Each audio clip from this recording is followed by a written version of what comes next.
Assalamualaikum warahmatullahi wabarakatuh, sahabat-sahabat anak sekalian. Pada kesempatan kali ini saya akan bercerita terkait satu kasus yang sedang viral ya, yang hari ini baru kemarin terjadi di tanggal 12 bulan 12 hari Selasa kemarin ya, yang terjadi ditemukan suami istri dan satu orang putri ya, tidak ada di dalam kamarnya ya, dalam kamarnya itu tidak ada, sudah tidak bernyawa lagi ya. Korban bernama Wahab Effendi ya, usia 43 tahun, dengan istrinya bernama Sulikah usia 40 tahun, dan anak putrinya yang bernama ARE, inisial ARE, usia 12 tahun. Dia masih kelas 1 SMP atau kelas 7 ya. Jadi sebelum kita coba ke materi cerita, saya akan ceritakan dulu satu profil dari keluarga ini ya. Jadi keluarga ini menurut informasi dari tetangga itu terdiri dari ayah, ibu, dan 2 orang putri. 2 orang putri ini kembar, sahabat. Nah, yang menjadi korban itu ARE, adiknya, sedangkan sulungnya itu juga usianya sama karena ini kembar identik ya, bernama AKE. Jadi AKE sama ARE, AKE itu si sulung, usianya sama 12 tahun, itu dia selamat. Jadi yang tidak ada itu Wahab Effendi, Sulikah, dan ARE ya.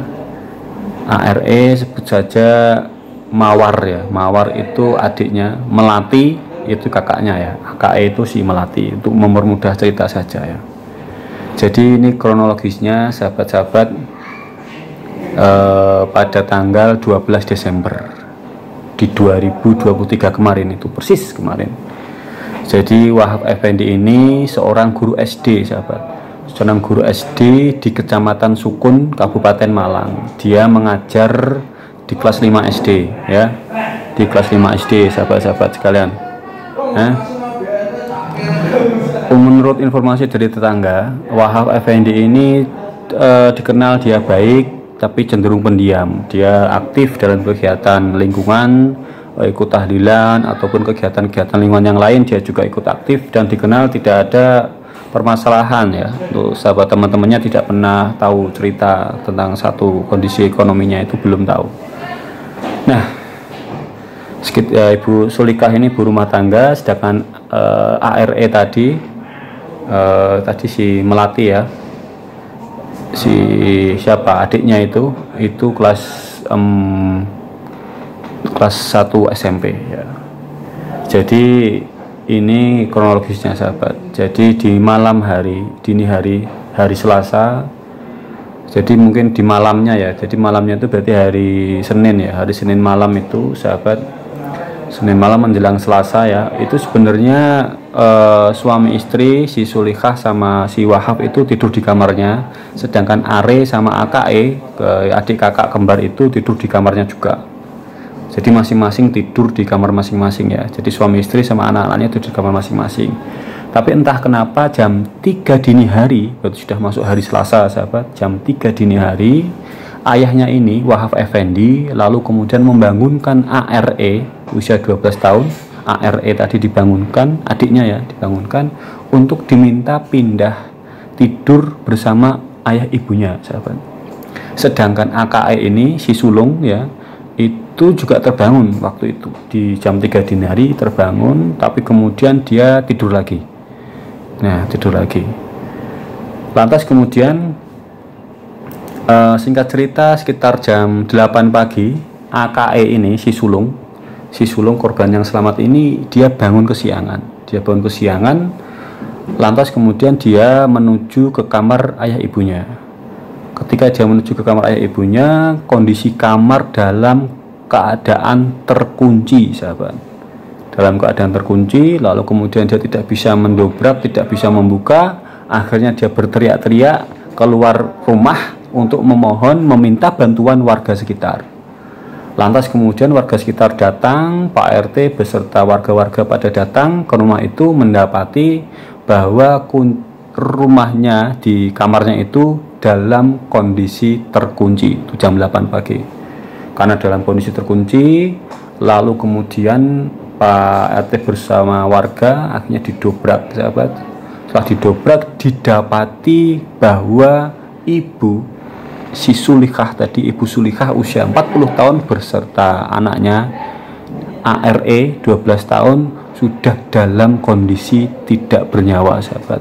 Terbaring di kamar, di kasur, terbaring berdua. Sedangkan ayahnya Wahab Effendi tadi, dia ditemukan terkapar bersandar di kasur, di lantai, penuh dengan noda merah, sahabat, karena tangan kanan dan tangan kirinya itu disayat. Yang paling parah di tangan kirinya, yang paling dalam lukanya. Tapi waktu itu kondisinya masih hidup, sekarat.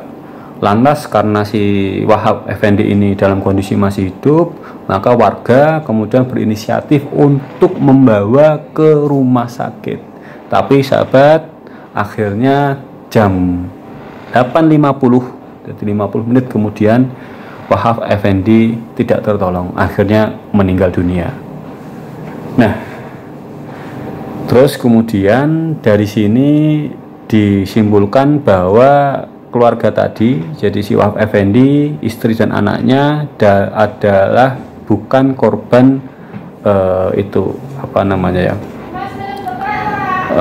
pembunuhan, tetapi itu adalah dari inisiatif mereka sendiri untuk menghilangkan nyawa mereka sendiri. Karena di TKP ditemukan si Sulikah dan si Ari ini satu obat nyamuk cair beserta gelas yang sudah kosong, diduga mereka minum racun serangga itu, sehingga dalam TKP ditemukan mereka dalam kondisi mati, meninggal dunia ya, mulut berbusa dan sudah bau yang tidak sedap, sahabat. Sedangkan Wahab Effendi ini mencoba menghilangkan dirinya sendiri dengan menyayat pergelangan kanan dan kirinya itu. Nah, di situ di olah TKP juga ditemukan adanya pesan yang ditujukan kepada si sulung ya, AKE si sulung 12 tahun, agar dia baik-baik saja, nurut sama omnya, nurut sama utinya, kakungnya.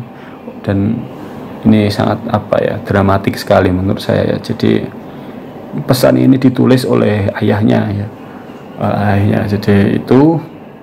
Sementara ini motif diduga karena motif ekonomi, sahabat. Jadi ini Wahab Effendi ini diduga memiliki masalah keuangan, sehingga dia bertindak nekat untuk mengakhiri dirinya beserta istri dan anaknya ini, sahabat. Kasihan sekali ya. Jadi itu cerita dari kejadian satu keluarga di Malang yang ditemukan sudah tidak ada ya, Pak. Hari ini si sulung ya, AKE itu sudah bersama kerabatnya, didampingi dengan tim untuk memulihkan psikologisnya ya. Kasihan sekali dia ditinggal ayah, ibu beserta adiknya, sahabat, dalam semalam. Kejadiannya itu dalam semalam. Jadi perkiraan kejadian itu sekitar jam 4 ya, sekitar jam situ. Karena jam 3 dini hari itu dibangunkan adiknya untuk dipindah bersama ibu dan ayahnya dalam satu kamar yang sama, sedangkan si sulung itu melanjutkan tidur di kamarnya, sahabat. Mungkin sudah disengaja karena di situ juga ditemukan satu pesan wasiat ya, untuk dimakamkan satu liang lahat, dan kemudian uang yang ditinggalkan itu untuk pemakaman, sahabat, dan agar kemudian si sulung ini dia nurut sama omnya, nurut sama utinya, sama kakeknya ya. Semoga dari pembelajaran ini kita bisa mengambil satu sisi yang positif ya. Jangan sampai kemudian kita berbuat demikian, apapun masalah kita, insya Allah ada jalan keluar ya. Kita manusia, lahir tidak bawa apa-apa, mati juga tidak bawa apa-apa sahabat. Kalaupun nanti kita kehilangan apapun di dunia ini juga sebenarnya dari awal pun kita sudah tidak memiliki apa-apa. Jadi itu, semoga saya bisa memberikan manfaat sahabat. Kalau ini dirasa bermanfaat, kemudian memberikan inspirasi, silahkan di-share, komen, dan jangan lupa untuk selalu bahagia, jangan lupa untuk selalu bersemangat apapun masalah kita di dalam kehidupan ini. Sekian dari saya akhiri. Assalamualaikum warahmatullahi wabarakatuh. Salam, sahabat Anas.